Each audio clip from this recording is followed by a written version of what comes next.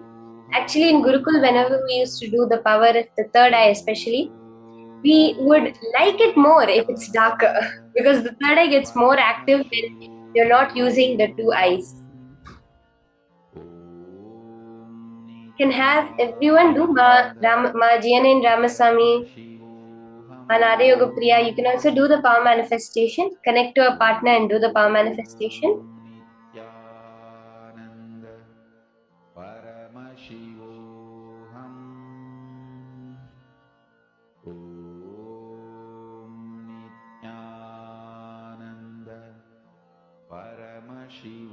Just connect to Swamiji. In that space of oneness with Swamiji, whatever appears in your third eye. Meaning what? When you're keeping yourself untouched from the thoughts that are happening, when you are sitting there consciously deciding yourself as Paramashiva. At that moment, whatever appears in your third eye, just reveal it exactly like that to your partner.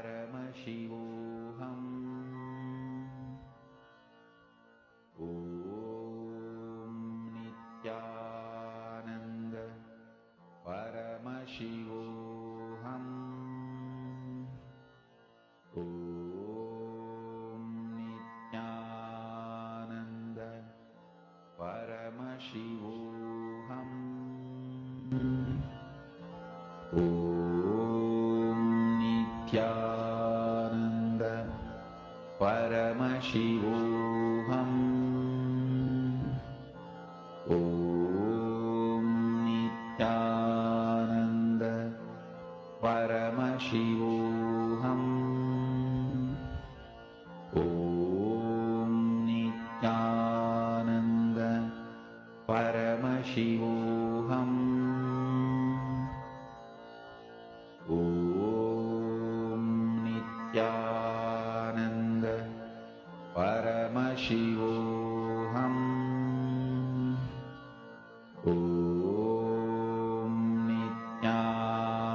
Om Nithyananda Paramashivoham. Om Nithyananda Paramashivoham. Om Nithyananda Paramashivoham.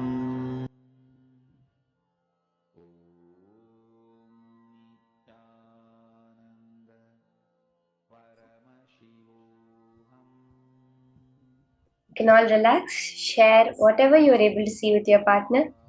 Ma Zentiao, Ma Jianain, whatever you are scanning, you can share it with your partner. So Ma Priyatma Surupini and Ma Alicia Morrissey doing the power manifestation very intensely.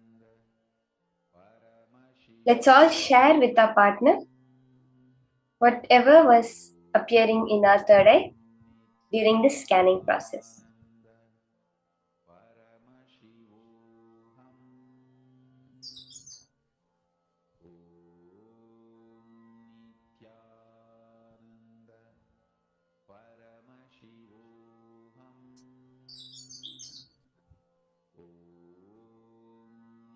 How many of us manifested?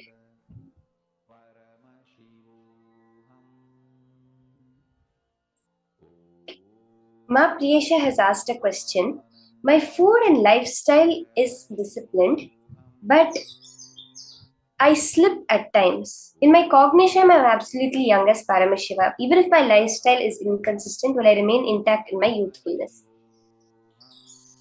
Ma, actually, when you make a conscious decision to manifest Paramashiva, you automatically, your lifestyle, your food, everything will align. See, as long as we have not made a conscious decision, as long as we're going by the various hundreds of unconscious decisions we have taken only, will there be an issue itself coming up? The minute you have taken a conscious decision, Ma, you will see very clearly how all the lifestyle, everything gets connected into that.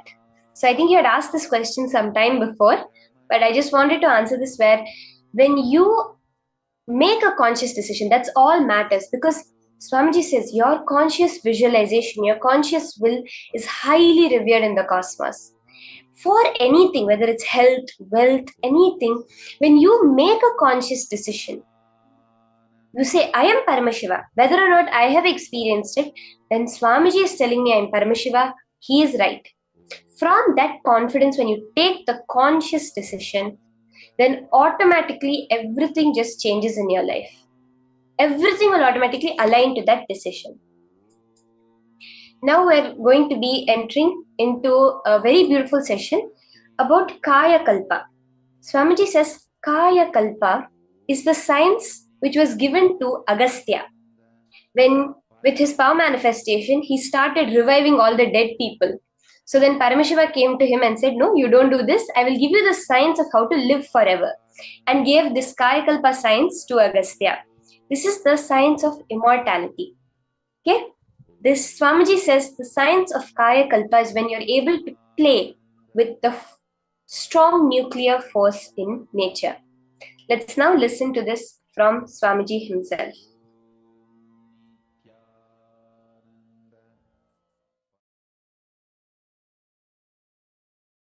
The sacred secret science of Kayakalpa is Paramashiva's message directly from Kailasa to the whole humanity, to the whole world today. From today, Paramashiva will reveal the great sacred secret science of Kayakalpa. Understand? Search for healthy life, long life, healthy long life was done by human beings from time immemorial.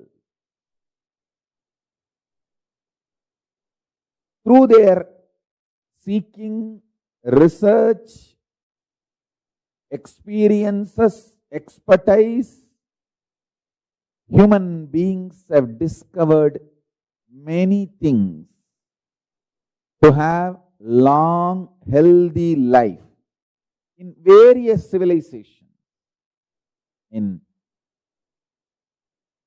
Saraswati civilization, in Ganges civilization, in Hindu civilization, in African civilizations, in Egyptian civilizations, in various civilizations, a lot of things were invented, discovered, reinvented, rediscovered. First and foremost, let's bow down to Ganapati, who is the manifestation, the greatest manifestation of Paramashiva.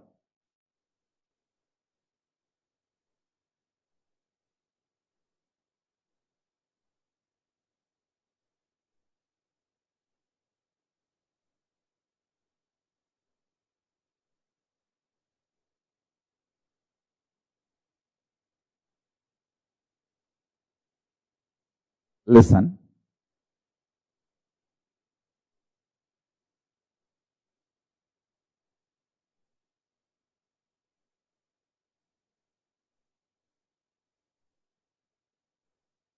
Out of your consciousness, you 3D printed, consciously 3D printed this physical structure,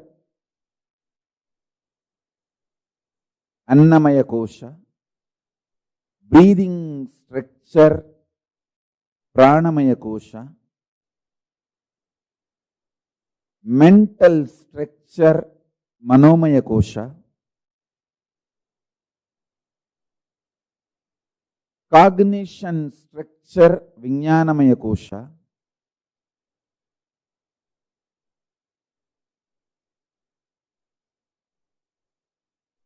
conscious structure, Anandamaya Kosha, from your superconsciousness, from your core, Paramashiva himself.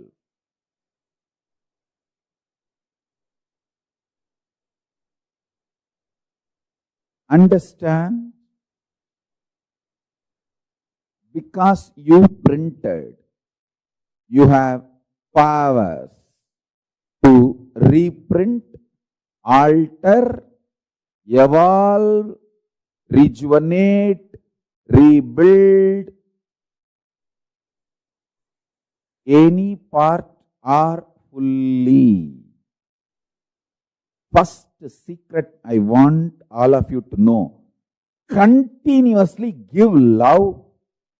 You will live long, healthily.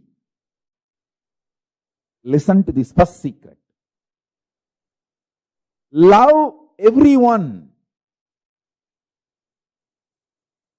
Go on be loving as many people as possible, as many things as possible. Expand your zone of love. Expand your space of love. I tell you, love is such powerful energy. When you give the smile and love,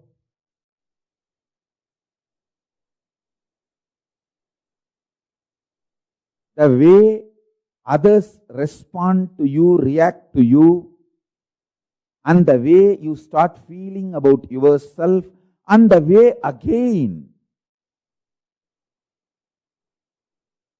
you experience you, and the kind of chemicals and hormones you release inside you, and the way you feel secure about yourself and others, it just becomes virtuous circle. Listen carefully. Giving love to yourself, giving love to others, more and more people, more and more situations, more and more beings.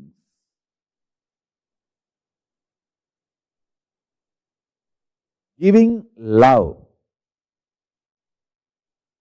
taking intense decisions to enrich world, enrich others, Tyaga. Tyaga removes all the negativity from not only your mind, it removes negativity even from your intestine. The parasites, microbes from your intestine gets clean. Gets clean. When you start smiling at people, loving people, giving security to people, making people feel secured about you, with you, around you,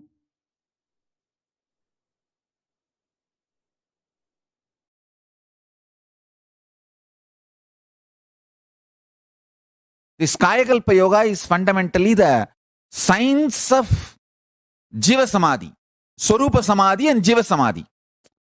See, Jiva Samadhi means you can decide when you want to leave the body. You can live as long as you want, 100 years, 200 years, and leave the body when you want.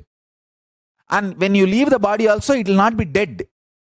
It will be like a living, like how Paramashivan's body never deteriorated. There was no signs of death on Paramashivan's body. Paramashivananda is one of the greatest incarnations.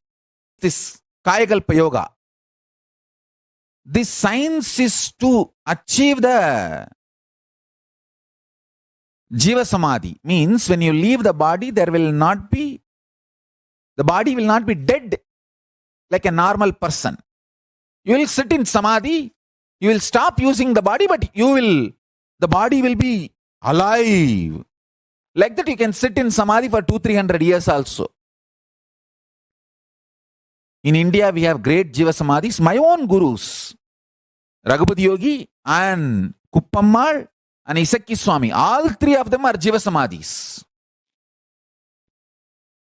I have seen with my own eyes. Isakki Swami, after he left the body, 3 days after that, we took the body, and when we were putting him in the Samadhi, just automatically his legs got folded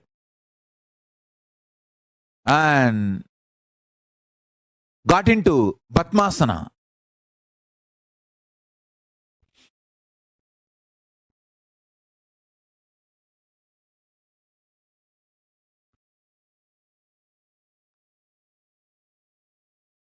Not only I saw, there are many eyewitnesses.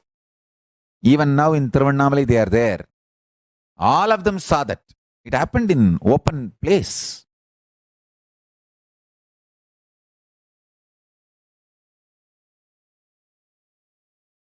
Body which is used intensely remains healthy. Internal organs which is active intensely remains healthy and continues to function long. Mind which remains sincere continues to be focused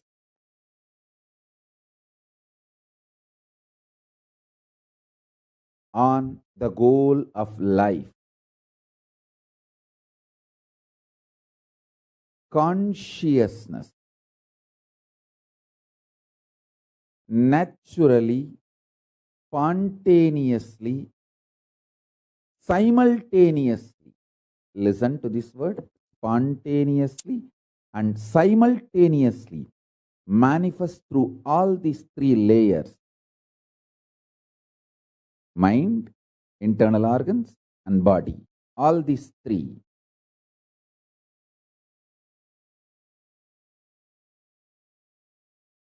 When they remain sincere. Let me give you deeper explanation. Use the body more and more. You will be very healthy, energetic.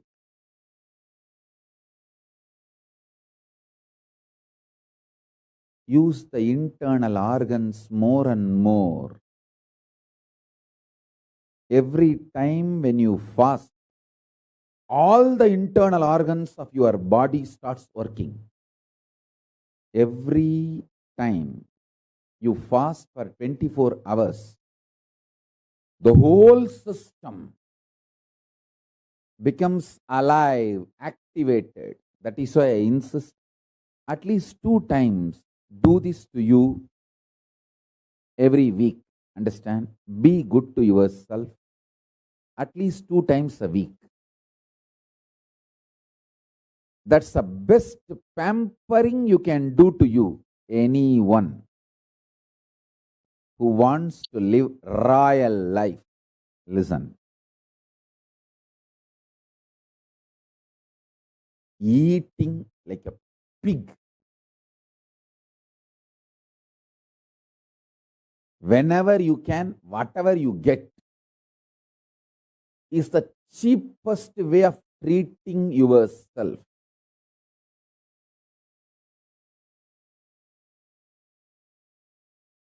Listen.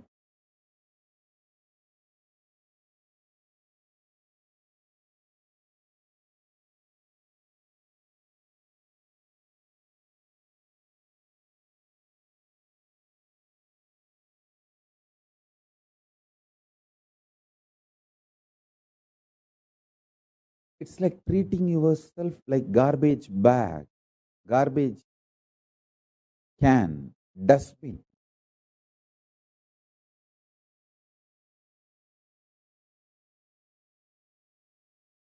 Once in a week, treat yourself good. I'll highly recommend at least twice. If you are an initial level seeker, once a week. If you are very sincere about enlightenment, twice a week. Treat yourself royal. It means stop eating. 24 hours, just absolutely no food. If you can, dry fasting. If not, just water is okay. Water fasting. All your internal organs will become alive. As I said, the best food for your body is what is already gathered and stored inside your body. Allow the body to eat itself without giving food from outside. Listen carefully. I have seen people who don't eat because they don't have, but people don't eat even though they have for a purpose, higher purpose, they don't eat. I have seen both kind of human beings. I have seen extreme poverty. I have seen very powerful royal people who don't eat, not because they don't have, but because they have a higher purpose to exist, they stop eating. The difference I have seen in both the bodies, people who don't eat because of poverty, their body doesn't shine. People who don't eat because of the higher purpose, their whole skin shines because the cognition, purpose adds sincerity, Shraddha, and Shraddha as capacity to generate ojas and tejas. Ojas means pure energy. Tejas means shining power.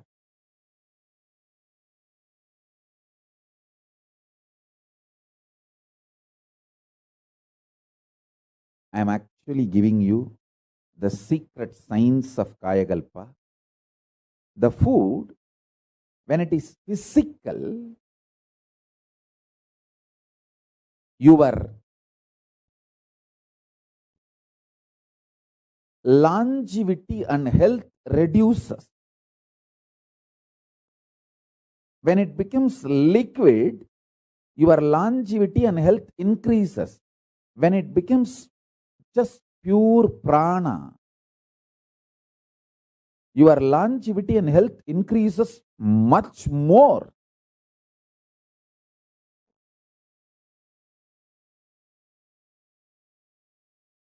This Mauna Swami, he used to sit in that Ilippai tree breathing space. The Ilippai tree, it used to be a tall tree. All trees have their own breathing space. To the level, to the length, to the circumference, they spread their flower, fruit smell is their breathing space. So this temple tower in which this Mauna Swami was sitting comes within the breathing space of that Ilippai tree. So when he sits there and does his pranayama, that Ilippai tree's smell, breathing space, goes into his body, his internal organs receive glucose, sugar, directly just from the prana without taking any white sugar, brown sugar, anything from external source. I tell you, just if you do the detox properly, cleanse all the parasites and microbes, your whole system will become such healthy.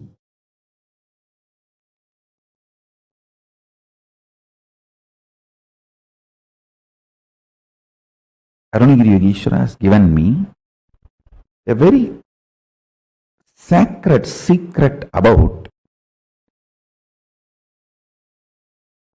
biochemistry of Turiyatita. Listen. Rasavada, alchemistry science mapped to your body is biochemistry science. Biochemistry of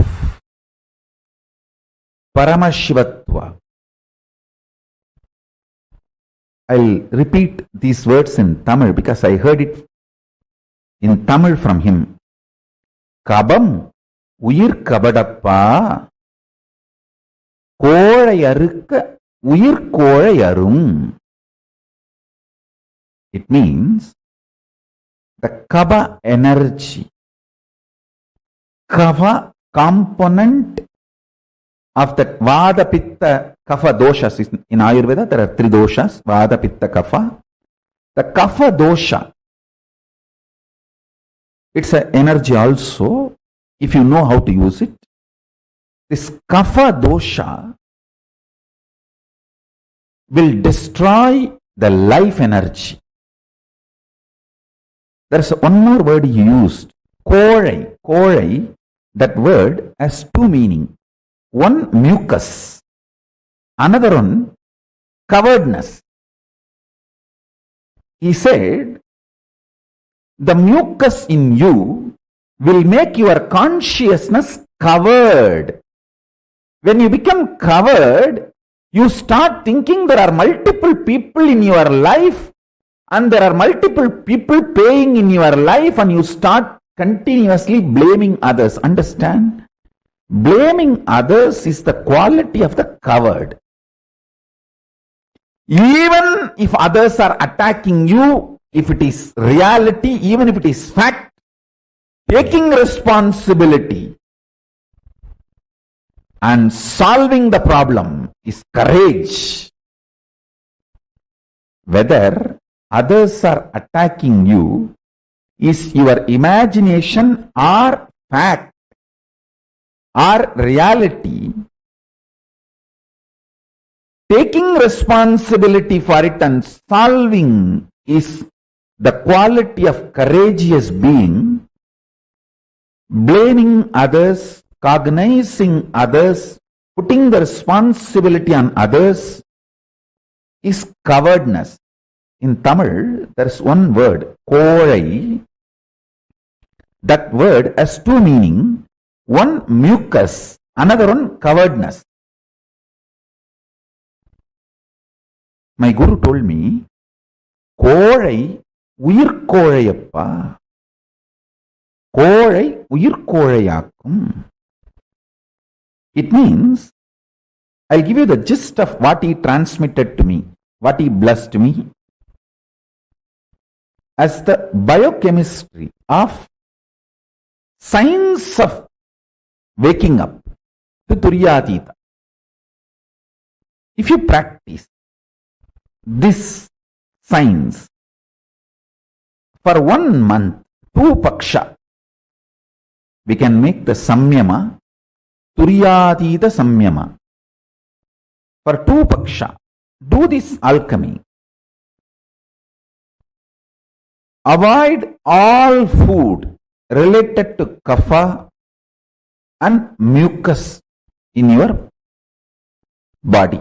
Mucus-free food. Understand clearly.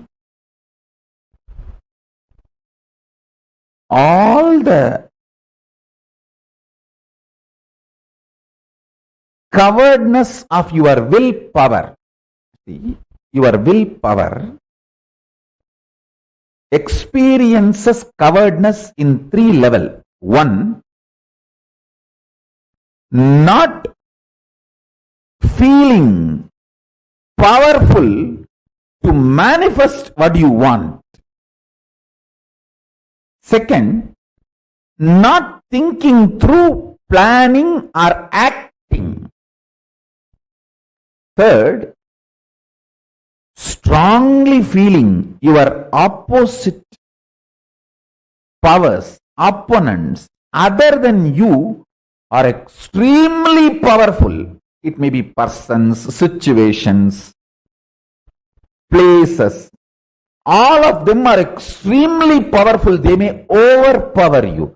The intense fear. All these are definitions of cowardness, of will.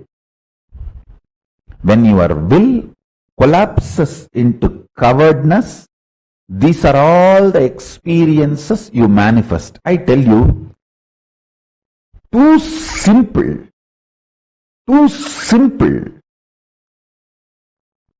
Change your biochemistry, the whole problem will be solved. I have seen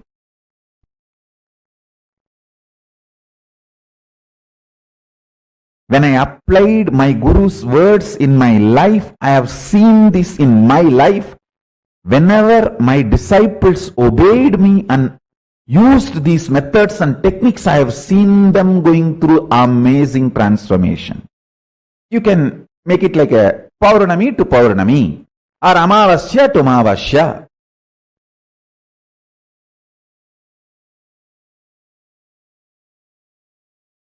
Take this up. Eat only fruits, vegetables, spinach. Just only these three.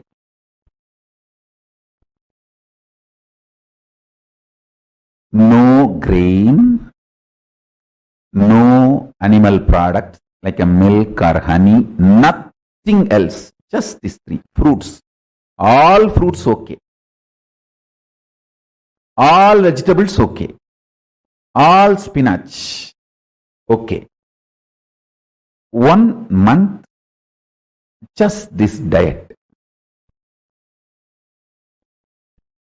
Listen carefully. Mucus is not something which affects only the activity, functionality of your lungs. It goes and settles even in other vital organs and starts making the fat accumulation, inflammation. For fatty liver, mucus is the first reason. Fat, you see, inflammation in your liver and fatty liver, mucus is the first reason. Then fat gets built. That's secondary. I have a very powerful natural recipe to cleanse all the inflammation, mucus, kapha from your body. Just take 5 pieces of garlic and 1/4 spoon turmeric powder, all organic. 1/2 spoon jeera. I can project this recipe. I am projecting this recipe. 5 parts of garlic, 1/4 spoon of turmeric, 1/2 teaspoon jeera. Boil in water. Crush all ingredients in mortar and pestle and drink at night. It can really detox you. I will say this is one of the nectar for Kayakalpa.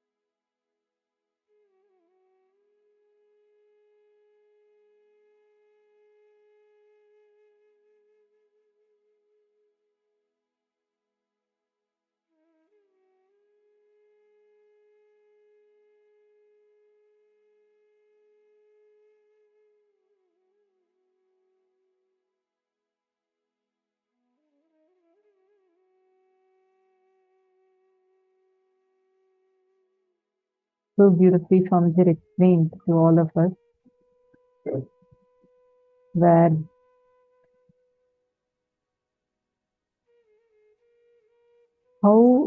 what is Kayakalpa? What is the science of Kayakalpa? And how you can have this Kayakalpa in you. How to make your body into a Kayakalpa body. Such a powerful science what we just learned. And Swamiji also gave us a recipe. Did you all note down the detox recipe? Did you all take note of the detox recipe? Very, very powerful. And Swamiji also gave us the samyama that we can do, the diet that we can follow for living, like for having a mucus-free body, like your diet, if it is mucus-free, it can help you tremendously. And Swamiji explained the science so powerfully. Swamiji had explained this to us.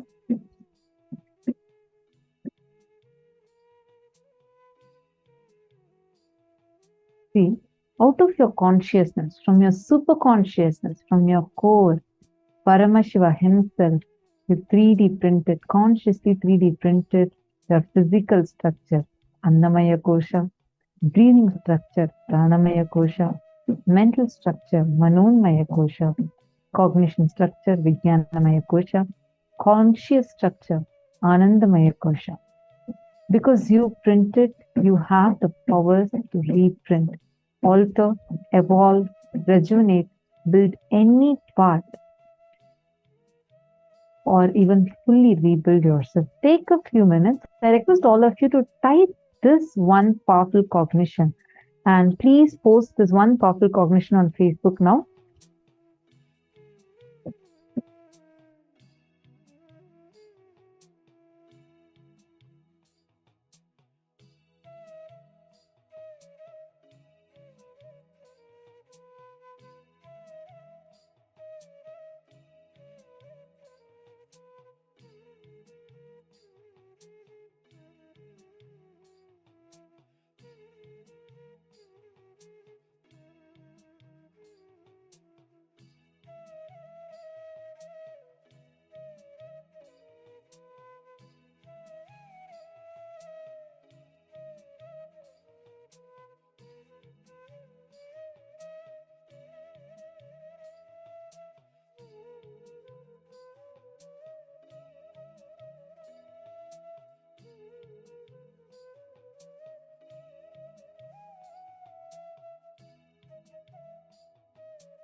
Hope all of you have written down now.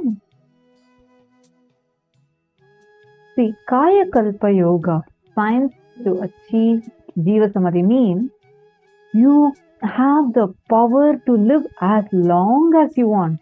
100 years, 200 years, how many ever years you want, how many ever number of years you want to live, you will have the power to live it. Understand, when you leave the body also, it will not be like dead. It will not Your body will not rot, it will not deteriorate, like get destroyed. Instead, you will just, your body will be like a flower even after you leave the body. The power, Kaya Kalpa, it's a physical power. The principle of Kaya Kalpa is when your intake becomes subtler and subtler, the availability becomes eternal. When your food is solid, it will not be available all the time. And the digestion and excretion is a big job. If your intake becomes pure energy, prana, then the internal organs are kept alive, active, without the need for filtering that energy. How many of you are understanding this? We actually have a very powerful samyama called as the Nirahara Samyama.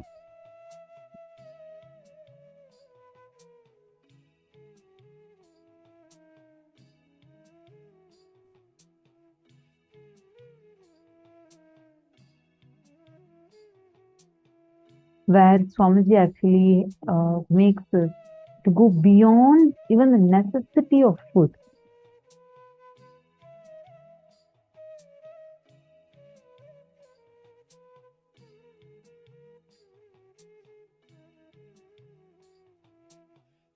Like how plants, right, during the using the photosynthesis process, they all can create food for themselves.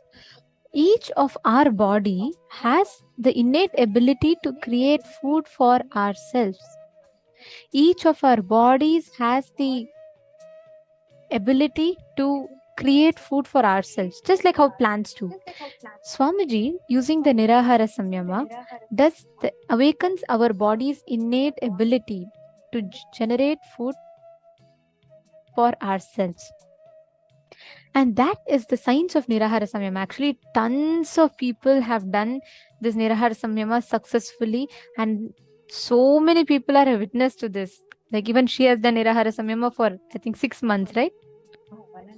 Almost 1.5 years. Yes. And Swamiji also explained to us one of the most powerful ways how you can detox the parasites in your intestine.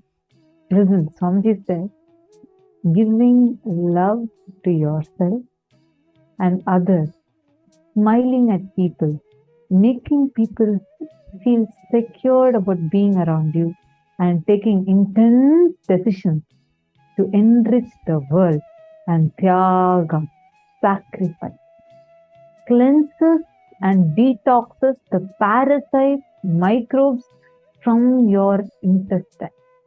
Your whole system will become so healthy, and simply Kaya Kalpa will start happening through you.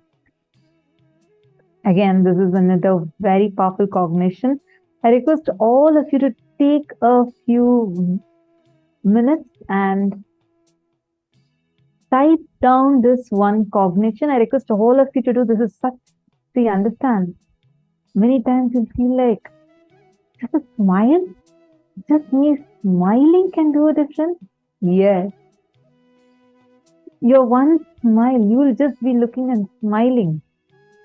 But understand it has an impact on your very intestine. We all want to have a healthy body, like a really healthy body. And now I see so many of you widely starting to smile. Okay, a good decision. Understand? See, the moment just being loving. Take a moment. I request all of you to type every single word that Swamiji has told here. Type it and post it. Come on, take a few minutes. Quickly start typing this.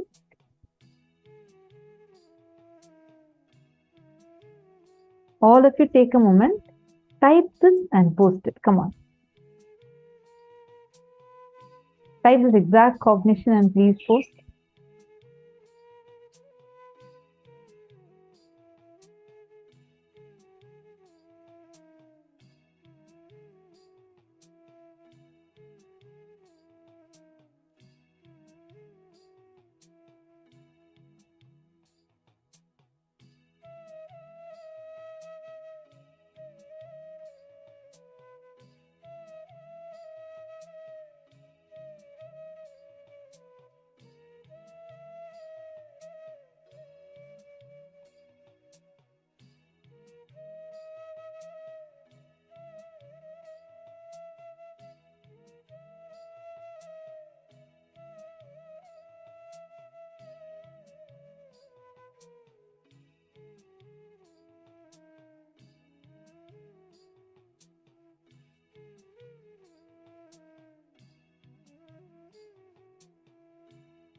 Nithyanandam.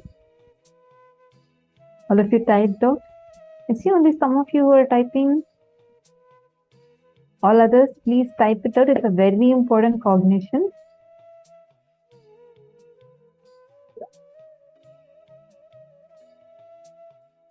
Mohongzu, that is okay. I see your message. First thing I realized is people live so isolated, no eye contact even. They don't even see I'm smiling or looking at them. It's true, but it's okay. Let us start from somewhere. When you start giving that love, you start radiating that love through you. It'll first thing it will do to you, it will just heal you tremendously. You will feel, how many of you just during darshan, you're sitting and seeing Swamiji and you see that love that is radiating through Swamiji. It's just seeing Swamiji puts you in that love. How many of you experienced it? And you feel so healed inside.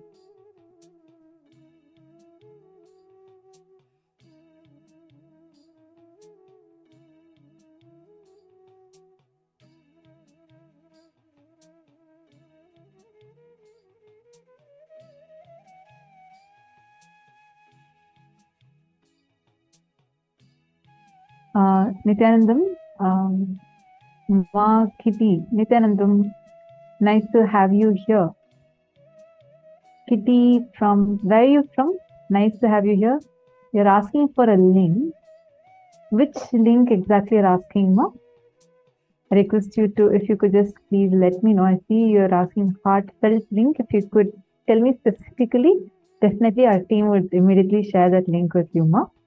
And Ma Kalyani, are you also there? Nithyanandam, sorry, I just missed your message on YouTube. Ma Kalyani.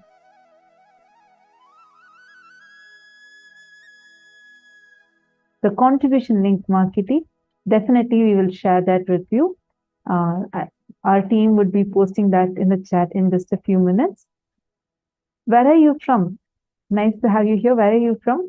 And I also, I think a few days ago, you had also expressed that you are interested to be a part of Kailasa, to become a sannyasi. Please let me know, because we can immediately send you the link where you could sign up for that also. So kindly do let me know about that. And where are you from? Ma Kalyani K from YouTube. You have asked a question. Please help me to come out of past thoughts. The completion process that we do helps a lot in coming out of the past thoughts and past memories.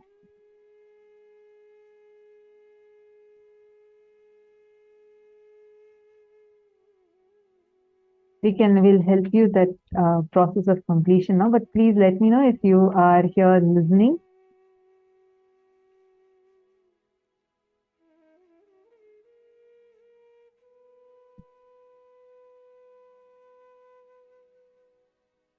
Mahongzu said, I know it's just for realization, but it's a good practice. It feels much more energy and power. Absolutely.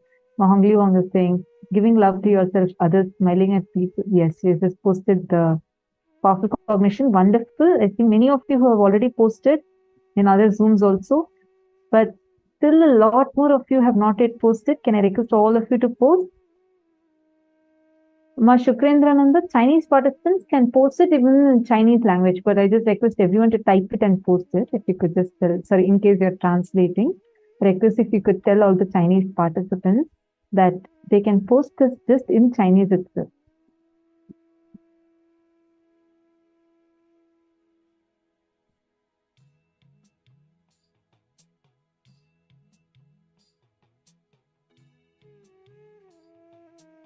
The link is the contribution link. Ma Kitty, the contribution link is events.kailasa.org/payment. So that is the link. You can go to that link and make your offering. Events.kailasa.org/payment.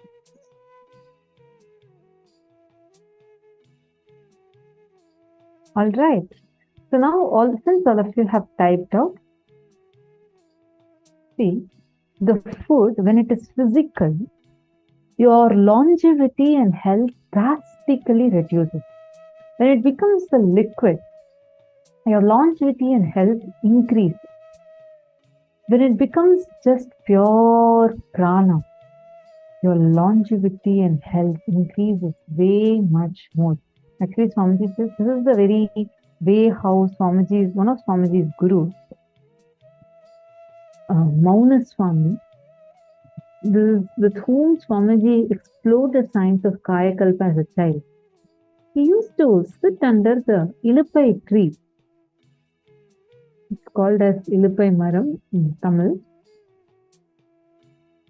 All trees have their own breathing space where they spread their fruits and smell. So until the place where a tree's flowers or its fruit smell or its fragrance, like the tree's smell reaches, it's called as the breathing space of that tree. So he used to sit in the breathing space of an Iluppai tree, Iluppai Maram, and all the trees had their own breathing space, and the temple tower in which Mauna Swami used to sit comes within the breathing space of the Iluppai tree. So when he sits there and does his pranayama, that Iluppai tree's smell, breathing space goes into his body. His internal organs receive glucose, sugar directly from that prana. Understand? Without taking any form of sugar, no honey, no sugar, no brown sugar, nothing. Without taking anything from external source, just by inhaling this prana of the tree, he used to empower his internal organs, energize his internal organs with the required amount of glucose. Wow, what an advanced science. This science is called as the Kayakalpa, where you literally start living on air, prana. The most powerful Kumbhaka is Trinetra Kumbhaka. So now we are going to be practicing Trinetra Kumbhaka. It awakens the Kundalini Shakti, the cosmic union with Paramashiva, rebuilds your body, burns all the bad muscle memory, biomemory, and does everything best. The whole prana sharira will become aligned with the full Kundalini Shakti. Now, you can do this every day. Start at 11 times in the morning and 11 times in the evening. After 2-3 days, make it into 21, then slowly 42, then slowly do 108. Now, we are going to do for 10 minutes, 11 times we are going to do. Listen to the steps carefully, then we'll do it also and show to you. Inhale through your left nostril as much as you can and comfortably hold.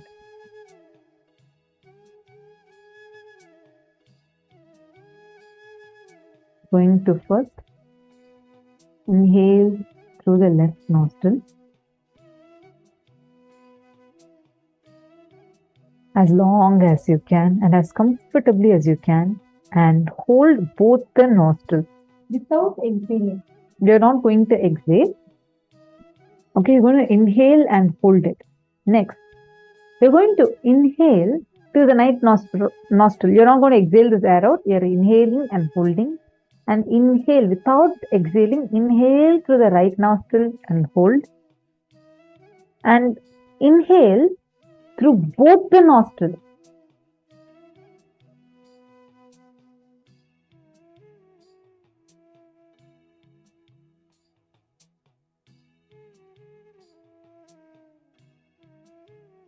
Hold as long as you can, as comfortably as you can. Automatically, the body itself will balance itself by exhaling a little. Don't worry about that. Hold as much as you can comfortably. At one point, when you feel you cannot hold it anymore, you're going to exhale through the left nostril. So,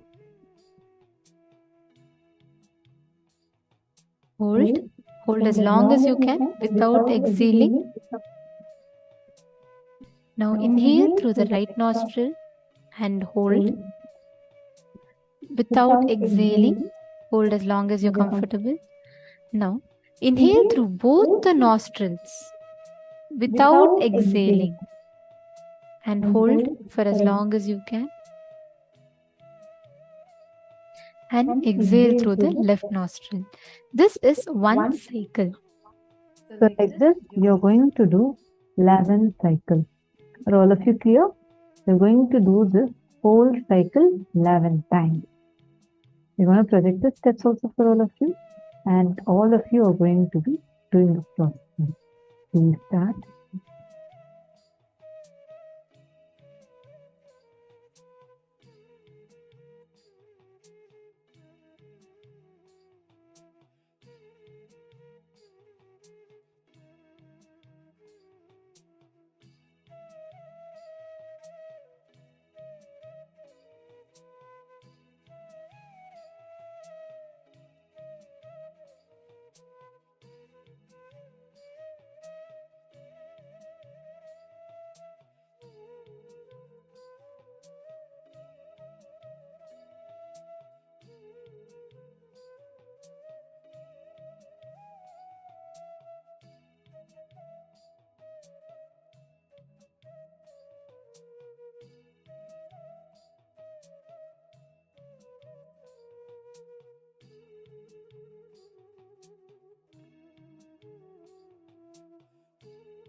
the same space. Let us all enter into the next session.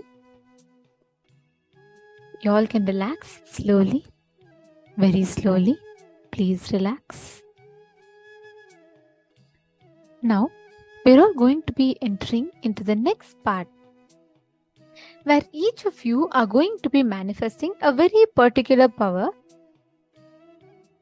of identifying blood group of anyone that you will.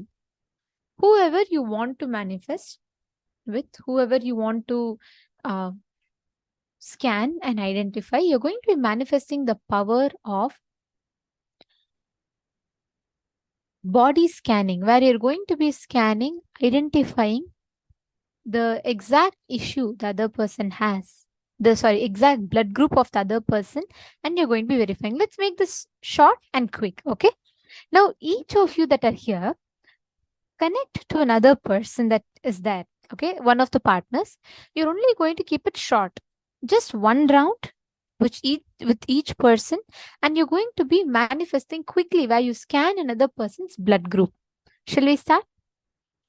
Come on, let's start. Take a few minutes. Please scan the other person, identify whatever blood group you're seeing through the third eye, tell, share with them, and let them post it.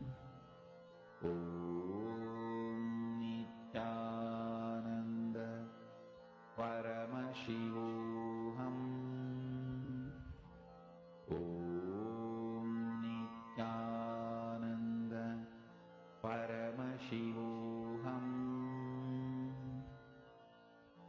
Om Nithyananda Paramashivam. Om Nithyananda Paramashivam. Om Nithyananda Paramashivam. Om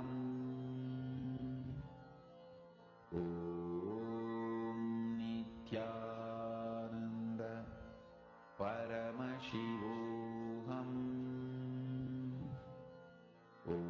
Om Nithyananda Paramashivam. Om Nithyananda Paramashivam. Om Nithyananda Paramashivam. Om Nithyananda Paramashivam. Om Nithyananda Paramashivam. Om Nithyananda Paramashivam. Om Nithyananda Paramashivam. Om Nithyananda Paramashivam. Om Nithyananda Paramashivam. Om Nithyananda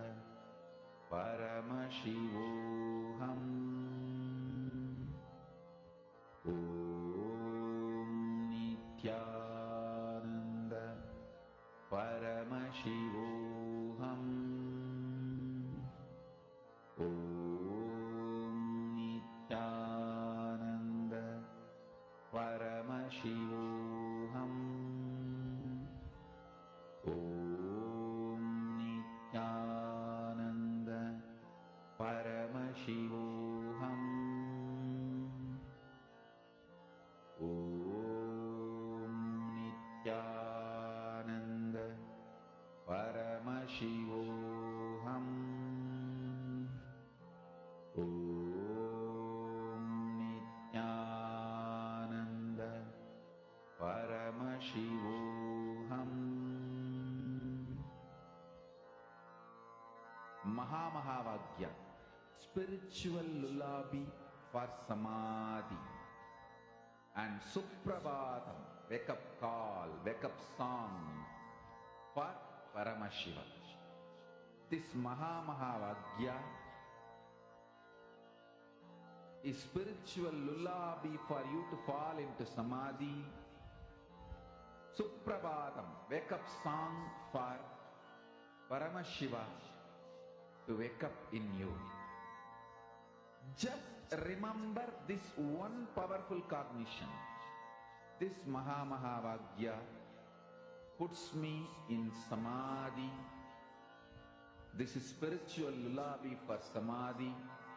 And Suprabhatam, wake up song for Paramashiva in me. For Paramashiva to manifest. With this one spiritual powerful cognition, chant this Mahavagya.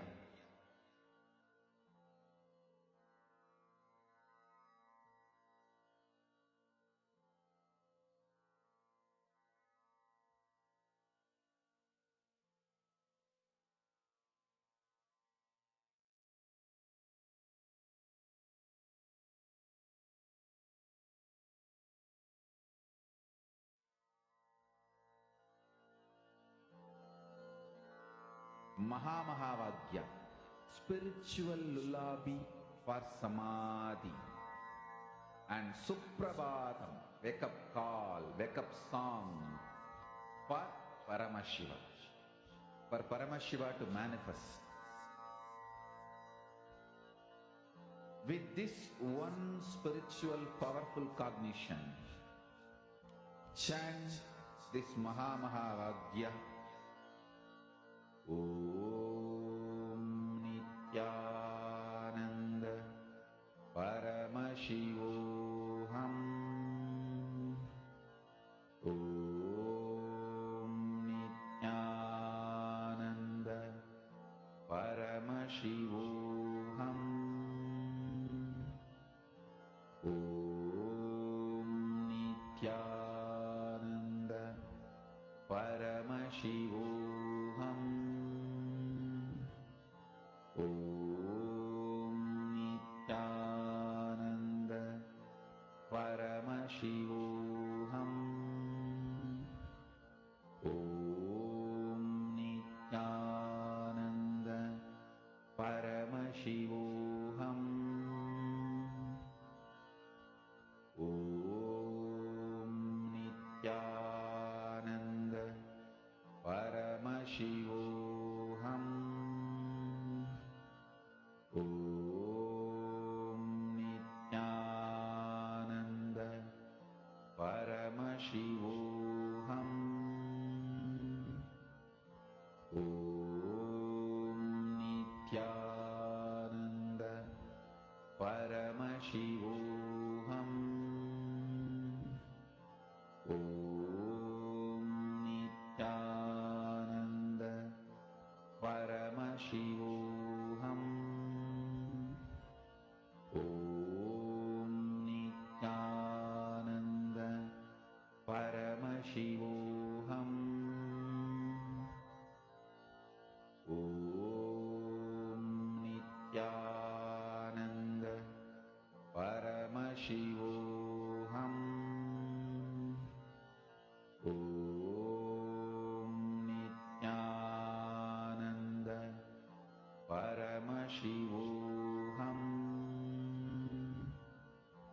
Om Nithyananda Paramashivoham. Om Nithyananda Paramashivoham. Om Nithyananda Paramashivoham. Om Nithyananda Paramashivoham. Om Nithyananda Paramashivoham.